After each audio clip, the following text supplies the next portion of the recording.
Hi there, this is Ryan Schultz, and welcome to Metaverse Newscast, where we interview the people behind social VR, virtual worlds, and the Metaverse. I'm very pleased to have as my guest today Beverly Zauberflote, who is the creator of this beautiful and romantic experience we are currently in called Bedouin Nights. Hello, Beverly. Hi, Ryan. So happy you had me today. Thanks. My first question for you is, did you get your username from Second Life? I did. It was back when you could pick out of a list of last names, and I remember picked the those longest days. one. Yeah. Well, Zauberflote means magic flute in German, I think. That's right. And it's actually a lovely name. Thank you. So can you tell me a little bit about how you got started in virtual worlds and what brought you to Sansar? I used to be a big player of games like Myst, and my husband at the time heard of Second Life and mentioned it to me, and I went and checked it out, and that was the beginning of a lifelong obsession with virtual worlds. And I spent a lot of time there and in OpenSim, and then from there I came to Sansar about probably 2 years ago. And once here, I just couldn't believe how beautiful things are, and that is what got me hooked. So pretty much Sansar only now. So looking around Bedouin Nights, I want to ask you, how much of this did you make yourself and how much of this was assets purchased from the Sansar store? None of this was assets from the Sansar store, but the camels I purchased off of Turbo Squid, and then I rigged them and animated them.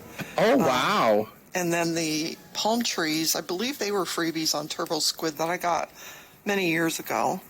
Everything else that is a model is something I created. The skybox is something I bought off Sansar, so I take that back. I did buy the skybox, and all my skyboxes come off the store. Okay. So what software tools do you use to create this content? I use Blender and Paint.net, and then I recently purchased Substance Painter, which I've been using for the last probably 6 or 7 months. And then I use freesound.org for the sounds that I download. So everything I try to use is usually freeware. Substance Painter is the first software I've actually purchased, to help create the experiences. So that's new for me. I try to do it without having to pay. I mean, that's a really good message to get out to people that may not be aware that there are so many excellent freeware and shareware. Shareware, is that still a word? Alternatives to the more expensive products that the professionals use to create 3D content in virtual worlds. Yeah, and I can't say enough about Blender. The things you can do with Blender are absolutely amazing. All the animations that I do are done in Blender. Like the camels? Mm-hmm. Oh, wow. Yeah, I rigged those in Blender and then did the animations in Blender. Well, your level of Blender knowledge is definitely several stages above mine. Yeah, it's not intuitive at all. There's a steep learning curve, and I was very frustrated with it in the beginning. I thought, I'm never going to do mesh. This is too hard. And then I just started, trying to be a little more patient, and I went through a lot of tutorials, and I still do. I mean, it's a learning, constant learning curve with Blender, but I just absolutely love it now. So tell me, Beverly, do you collaborate here with other people fairly often in Sansar? My level of collaboration is usually when I need someone to come and look at my experience because they have a VR rig. I don't. I only have desktop. Oh, you're not in VR. Okay. Mm-mm. So I've asked people, in my circle of friends if they would mind coming and seeing if things look too dark or too light or, too glaring. So that's the only collaboration I've done. The actual building and everything I do on my own. I'm kind of in real life and in virtual life, I'm a bit of a loner. Okay. It's my way to unwind and, recharge my batteries. So I enjoy working alone. Beverly, I noticed that there's a certain element of whimsicality and romance in all of your experiences. I would like to ask you, where do you get your design inspirations when you create a Sansar experience from scratch? Well, I would say without a doubt, it really is rooted in my experience with the games I mentioned before. Myst. I don't know if you're familiar with it. I am. I love Myst. Yeah, the feeling of walking through those worlds is always in the back of my mind, I think, and always has been an inspiration and something that I kind of try to achieve. You know, that feeling of magic when you walk into a virtual world for the first time. And they've definitely had a big impact on me. In fact, one of my new experiences is really close to some of the feelings I got from those games, trying to make that a reality. We've changed locations into this beautiful tent. I feel like moving in here and having like a whole bowl of oranges to myself. And one of the things that I think people know already about places like Second Life and Sansar is that you can be sharing an experience with somebody else who's physically located on the other end of the world. And so I want to ask you, as I've asked many other people before, where actually are you physically located on the globe? I'm from Northern California in the United States. Oh, cool. Okay. Yeah. Close to the ocean or more in the mountains? More, I don't know if you know where Sacramento is. It's kind of in the center of the state. It's the capital of California, actually. Cool. Yeah. And do you have a business in Second Life? Or did you have one? I used to, yeah. I used to have a store called Witchy Woman Designs. Ah, okay. That's actually what got me started building. Actually, was building, and people said they loved my stuff and wanted me to sell it. So that's how I started getting serious about building things in 3D. I think that was a starting point. Second Life was a starting point for many people who are now creators in other virtual worlds such as Sansar. Mm-hmm. I think so. Beverly, what is it that you really like about creating for Sansar? Well, as I mentioned before, I love the lighting, and I love just how beautiful things look here. Number two, the community here is very supportive. In a lot of other virtual worlds, you'll find creators are a lot more competitive with each other and not as willing to share, you know, in quotes, secrets. And I found that not to be the case here. I found everybody to be very generous and giving and just really a friendly group. So I love that about Sansar, and also being able to actually interact with a lot of the people that work at Sansar. And, you know, they listen to the community and implement a lot of the things that we ask for. So community-wise, it's very, very generous, open, and very giving. I do agree with you that the community here in Sansar is really one of the things that makes it very special. I only hope that they can hold on to that feeling as it continues to grow. And the other thing that's absolutely unprecedented about Sansar is the level of access that we have to the team at Linden Lab through the Discord, through regular weekly product meetups.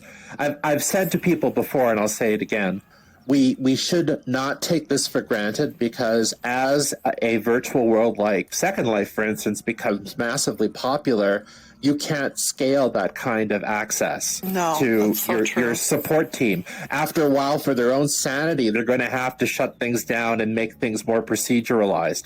Absolutely. And so we should enjoy this while we have it. They tell me it was like this in the early days of Second Life as well, with that level of access to Linden Lab. We have an unprecedented level of access right now that we should definitely take advantage of and enjoy, because it's probably not going to stick around forever. So true. So true. Beverly, what kind of features would you like to see Sansar implement over the next year or two? You know, one of the things I would absolutely love to see is the ability for creators of experience, to be able to gift things to people, either, you know, in a game type atmosphere, or you standing here, that I would be able to give you something. That will just, seems to me, make it so that the gaming part, that where we can create little adventures, quests, if you will,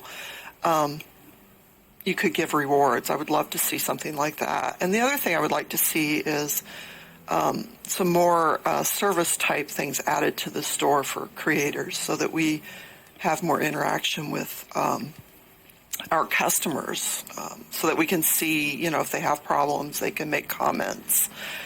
You mean other than just a simple rating system? Yeah, because the rating system, I don't know who gave me that rating, and in my experience with other online stores, it's crucial if someone gives you a low rating to hopefully get feedback from them, or to ask them, what was the problem you had, so that you can fix that problem, and then, give them a new copy, or, make it so that no one else has that problem. Actually, you raised a really good point there. You've raised a really good point about that. Yeah, that the store right now, as it currently is all right. It's basic, it's functional, but we do need to have something that allows for more communication between the buyer and the seller. Yeah, and that's the reason I've held back from putting more things on the store, because I want to make sure, that I have that ability to correct things as they come up. And also, I'd like to be able to put sits and stuff in my couches and things, they've added that, but, when we have more sits, that kind of thing, I'd like to be able to add those to the store, but not until we've added all those features. Can you tell us a bit about the one we're in right now? This was the very first experience I created in Sansar. That cottage that's behind us is something I actually created for OpenSim that was quite popular, and I've sold a ton of those. And so that was one of the first things I brought in to see, how's it going to look in Sansar. And I absolutely thought it looked beautiful, and just fell in love with Sansar from that moment forward. And this is called Witchy Sandbox, right? Yeah, that was the original name I gave this, and just never changed it. Like I said, it was the very first thing I created. Why Witchy? Well, Witchy's from my Second Life days. My store there was called Witchy Woman Designs. Ah, I see. And, okay. Yeah, so that's where it comes from. Beverly, what advice would you give to people who are interested in Sansar and want to create experiences for themselves and may not have a lot of experience in how to do so? Well, I know that Sansar provides a lot of very beautiful templates to start out with. And then, of course, there are lots of items on the store that are free and or not that expensive that they can bring in to customize it to their own liking. For those people who want to eventually create their own things, then I suggest they start looking at tutorials for the different 3D packages, Blender being one that's free, and start out, simple. Create something simple like a chair maybe. But I've really, done that, actually. There's a lot that's already here that you can start from day one to have a beautiful, beautiful experience. Yeah, I actually started off with one of those. I'm a total beginner when it comes to Blender, and I basically taught myself enough using an older version to create a very simple table and then texture it, and so it looked like, well, not hideous, but and I have it sitting still in my Ryan's Garden experience here in Sansar. I created a table first, and then I turned it into a chair, and I put one of those out too. Yeah, and there are a lot of people who have absolutely no interest in building things, and that's cool too. And that's what the store's for, and that's what the templates are for. So, I'm sort of a born shopper as opposed to a creator, I think. Yeah. But we'll see what happens. Thank goodness for shoppers. That's what us creators say. Yep. What are you working on right now? Right now I'm working on, I actually have two experiences that are in the works. One is kind of a little Spanish town on the lake or the sea, and I've kind of put that on hold for a little while. And the other one is it's a mystical world, really inspired a lot by Lord of the Rings, myths, those types of worlds, which I'm having a lot of fun with. And it's going to have a lot of, you're not going to be able to just go anywhere without solving some puzzles. So that's also inspired by Myst-type games. So you're hoping to be able to incorporate the new questing features that have been added to Sansar at some point? I would love to be able to do that. Right now I'll just be incorporating things like you'll have to pick up certain items, kind of like what Metahue and Bagnaria have done in a lot of their experiences. So, for example, to get through a door, you might need to find a key, or you might need to make a key. That type of thing. Okay. Beverly, I noticed that you put a tremendous attention to detail in a lot of your experiences. How much preparatory work do you have to put into something like this experience, for instance? Well, a ton. It just depends on the experience. This one, I use a lot of Google Images for my research, and things like Bedouin Nights required a lot of different research for a lot of the items I've created there. But I use a lot of images from Google Images to figure out how things look. And then I like to read about, whatever I'm creating that might be specific to a culture or whatever, and try and figure out, what would they have here? What would actually be in this environment?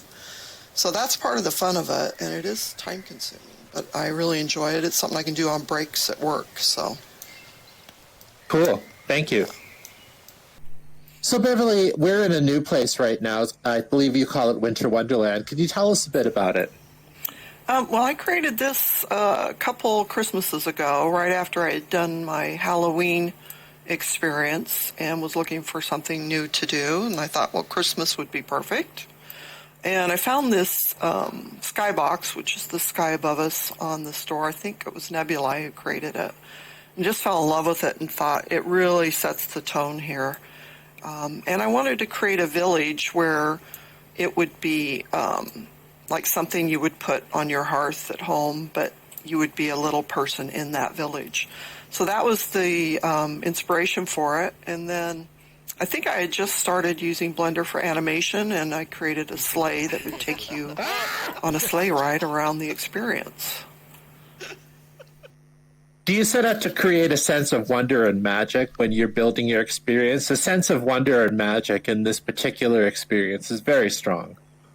I do, actually, and it kind of goes back to my inspiration for a lot of the things I do, being the games that I used to play. And even Second Life, when I first came into Second Life, the sense of wonder for me and some of those worlds there was just incredible. And so, yeah, I definitely try and do that with my experiences. It's lovely. So do you enjoy it when people come into your experiences and play with all the interactive elements, like the xylophone here in front of us and the sleigh and everything? Oh, yeah. That is the payoff. I love to create, but if I didn't have people to enjoy it and didn't get to witness that, it wouldn't be half as fun. When I first came here, I noticed that people in VR like to pick things up and throw them, and I wasn't used to that. And that was one of the things I set about to do, was to try and put that type of things in experiences so people would have fun just exploring and picking things up and throwing them or standing on things or whatever. So yeah, that is one of the big parts of Sansar, is seeing people's reaction and getting that feedback. That's one of the big reasons I do it. Great. We're getting a preview, a sneak peek of an experience that you're building right now. Can you introduce us to it and tell us a little bit about your design inspiration for it and what you were thinking about? Yeah, absolutely. I haven't named it yet, but my inspiration is all things Myst, Lord of the Rings, and games where you have to solve puzzles. So this will be an experience where you won't be able to necessarily get to the places you see without first solving a puzzle. And it'll start with when you first come in, you'll be transported into this egg behind us, which is made of glass, and you'll have to figure out how to get out of it before you can proceed. So it's in its very early stages. This is just a draft experience. Lots of stuff to go. Probably will be several months before I finish it. But it will look very similar in the feel of kind of that whimsical fairyland kind of feeling that I'm going for. Beverly, I'd like to thank you very much for taking us on a tour of your experiences. I have always enjoyed them from the first time I visited Bedouin Nights. And I'd like to thank all of you for watching. Thank you for watching Metaverse Newscast. We'll see you next time.